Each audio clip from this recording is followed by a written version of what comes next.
بسم اللہ الرحمن الرحیم۔ میں ہوں بشریٰ وسیم فاروقی۔ آج ہم بات کریں گے کہ ہماری زندگی میں 4 ایسے رشتے ہیں جن کے ساتھ ہم بدتمیزی کرنے کا تصور بھی نہیں کر سکتے۔ ان میں سب سے پہلا رشتہ ہے والدہ کا، والد کا، آپ کے استاد کا، آپ کے شیخ کا۔ ماں باپ وہ جنہوں نے آپ کو پیدا کیا اور دنیا میں لانے کا سبب بنے، استاد وہ جو آپ کو دنیا کی تعلیم دیتا ہے، اور شیخ وہ جو آپ کا روحانی والد ہے۔ یہ 4 رشتے دنیا میں سب سے زیادہ عظیم رشتے ہیں۔ یہ اگر آپ سے کچھ کہہ دیں، کسی بات سے آپ کو روک دیں، تو یہ ہم پہ لازم ہے کہ ہمیں ان کا کہا ماننا چاہیے۔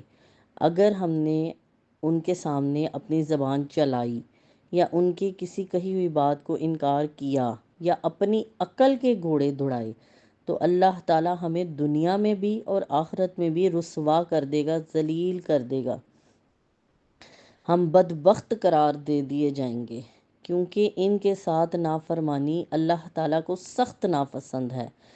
اور ماں باپ کے ساتھ کی گئی بدتمیزی کی سزا تو اللہ تعالیٰ اس دنیا میں بھی دیتا ہے اور آخرت میں بھی دیتا ہے۔ یہاں میں آپ کے ساتھ ایک واقعہ شیئر کرنا چاہوں گی۔ ایک دفعہ ایک بادشاہ نے اپنے بیٹے کو استاد کے پاس پڑھنے کے لیے بھیجا۔ 2-4 سال وہ اپنی تعلیم مکمل کر کے جب آخری دن رہ گیا تو استاد نے اس سے کہا کہ بیٹا، کل تم مجھ سے ملنے آنا، مجھے تم سے ضروری کام ہے۔ تو شاگرد استاد کے کہے کے مطابق اگلے دن چلا گیا تو استاد نے کمرے کو کنڈی لگائی اور اسے بہت مارا، اس قدر مارا، اس کو شدید قسم کا مارا۔ جب وہ بچہ اپنے گھر گیا تو اس نے بادشاہ سلامت یعنی اپنے والد کو بتایا کہ مجھے استاد نے بہت مارا ہے۔ تو والد نے کہا کہ وہ تمہارے استاد ہیں، ضرور اس میں کوئی مصلحت ہوگی۔ تو انہوں نے اس کی بات کو اگنور کر دیا، کیونکہ پہلے وقتوں میں استاد کی بہت زیادہ عزت کی جاتی تھی۔ آج کل کے دور میں اگر ہمارے بچوں کو کوئی کچھ کہہ دے تو ہم استاد کے پیچھے پڑ جاتے ہیں۔ اسی طرح اس بچے نے اپنی والدہ کو بھی بتایا تو والدہ نے کہا کہ تمہارے والد بہتر جانتے ہیں۔ اس بات کو جب 20 سال گزر گئے اور وہ شہزادہ بادشاہ کے تخت پر براجمان ہوا، تو اس نے سب سے پہلا حکم جو صادر کیا وہ یہ تھا کہ اس استاد کو بلایا جائے۔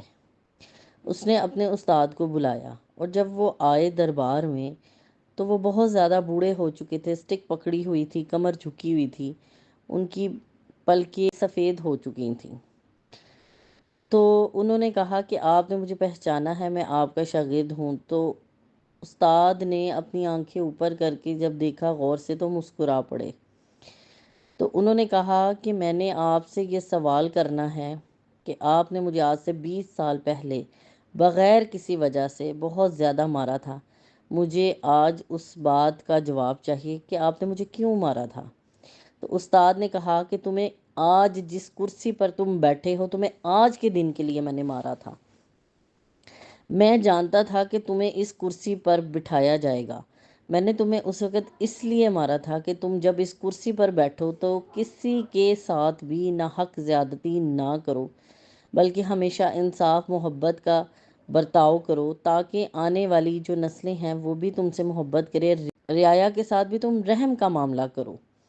آج کے دن کے لیے مارا تھا۔ تو اس بات سے یہ نتیجہ ملتا ہے کہ ہمیشہ جو استاد جانتا ہے، جو والدین جانتے ہیں، جو آپ کا شیخ جانتا ہے، وہ آپ اس وقت نہیں سمجھ سکتے۔